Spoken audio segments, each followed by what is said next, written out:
नमस्कार, मैं हूँ Shivani. UPSC mains question discussion में आपका स्वागत है। चलो हम आज का क्वेश्चन सॉल्व करते हैं। आज का क्वेश्चन मैंने अक्यूज़ के ऊपर दिया था। यहाँ पे स्क्रीन पे भी दिख रहा है और मैंने वैसे भी क्वेश्चन दे रखा है सुबह। तो चलो हम अब क्वेश्चन डिस्कस करते हैं। तो क्वेश्चन में पहले हमें इंट्रो लिखना होता है। तो मैंने पहले यहाँ पे इंट्रो में अक्यूज़ के बारे में लिखा है। जैसे कि मैंने बताया है, अक्यूज़ एक ट्राइलैटरल पार्टनरशिप है among Australia, USA and the UK in Indo Pacific reason. इन्होंने इंडो पैसिफिक रीजन में अक्यूज़ एक ग्रुपिंग बनाई है इन 3 कंट्रीज़ ने मिलके। और ये क्या करेंगी मिलके, मतलब इनका मुख्य उद्देश्य है कि चाइना को काउंटर करना है। कहाँ पे? इंडो पैसिफिक रीजन में। तो अब ये कैसे चाइना को काउंटर करेंगे इंडो पैसिफिक रीजन में, तो देखते हैं हम यहाँ पे। पहले एक तो ये एक दूसरे को अपनी टेक्नोलॉजी शेयर करेंगे। जैसे कि यहाँ पे यूएसए ने न्यूक्लियर सबमराइन टेक्नोलॉजी ऑस्ट्रेलिया को शेयर करनी है। और सेकंड ये है कि ये कोलैबोरेशन करेंगे। मतलब जो टेक्नोलॉजिकल एरिया है, जैसे कि अप्लाइड एआई है, क्वांटम टेक्नोलॉजी है, अंडर सीज कैपेबिलिटीज़ है, तो इस एरिया में एक दूसरे को हेल्प करनी है। और थर्ड ये है कि मतलब जो साउथ चाइना सी है, वहाँ पे जो चाइना मतलब अपना असर्टिव एक्शन दिखाता रहता है कि ये भी एरिया मेरा है, वो भी एरिया मेरा ही है। मतलब वो फिलीपाइंस का भी एरिया मेरा ही है, वियतनाम का भी एरिया, जो मतलब वियतनाम कंट्रीज़ का जो भी एरिया आता है वो भी मेरा ही है, ऐसे करता रहता है ना चाइना। तो इसीलिए भी इन्होंने ये एक्यूज इसको काउंटर करेंगे यहाँ पे भी। और फोर्थ है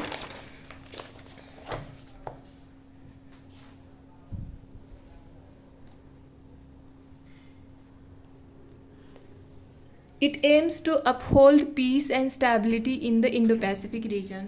और दूसरा इनका उद्देश्य है कि इंडो पैसिफिक रीजन में शांति और स्टेबिलिटी लानी है।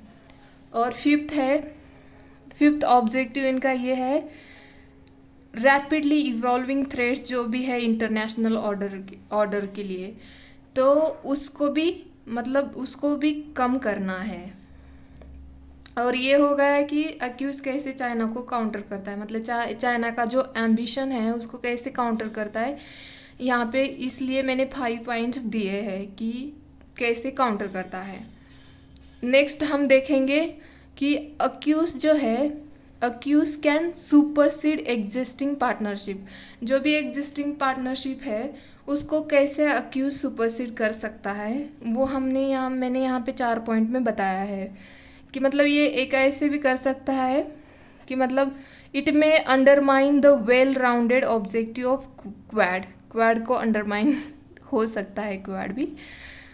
It may weaken 5i alliance.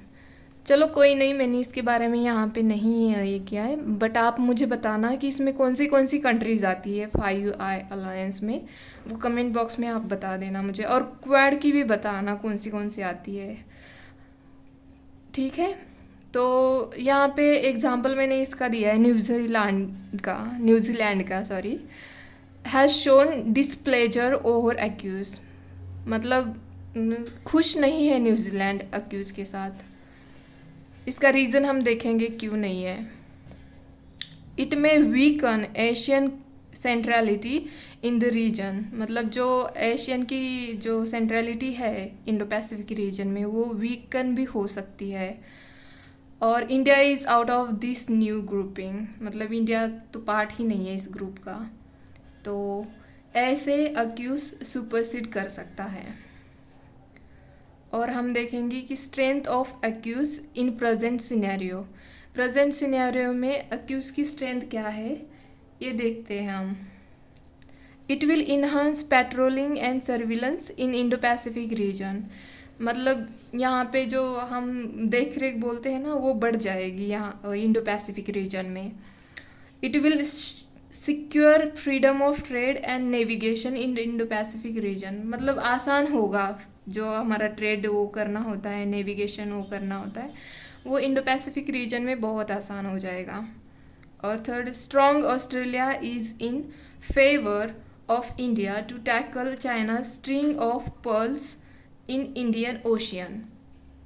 तो ऑस्ट्रेलिया जो है वो इंडिया के फेवर में है, मतलब जो चाइना की स्ट्रिंग ऑफ पर्ल्स जो भी पॉलिसी है उसको टैकल करने में इन इंडियन ओशियन रीजन में।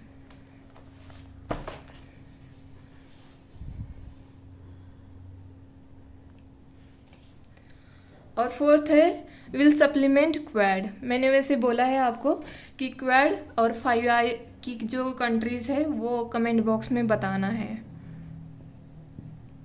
और जो सम कंसर्न्स है अक्यूज में तो वो देखेंगे हम।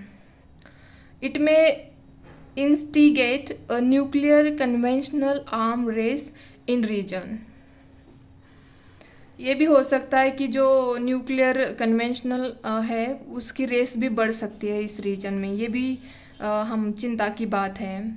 और दूसरा है China and Russia have already made axis and thinking to supply defence technology to other state.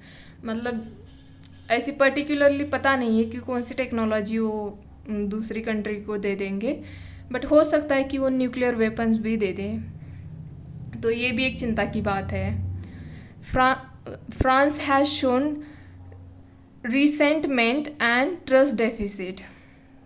ये इसीलिए शो किया है फ्रांस ने क्योंकि ये सिर्फ 3 कंट्रीज़ की ही पार्टनरशिप है, USA, UK एंड ऑस्ट्रेलिया। बाकी के देश इसमें आते नहीं हैं, तो इसीलिए ये अपना दुख जताया है फ्रांस ने।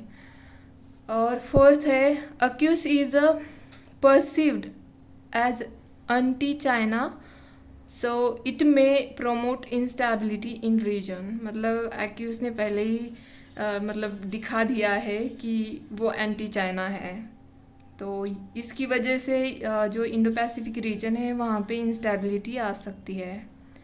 तो ये कुछ कंसर्न्स हमने यहाँ पे देखे हैं और लास्ट में यहाँ पे मैंने बैलेंस वे में कंक्लूड किया है।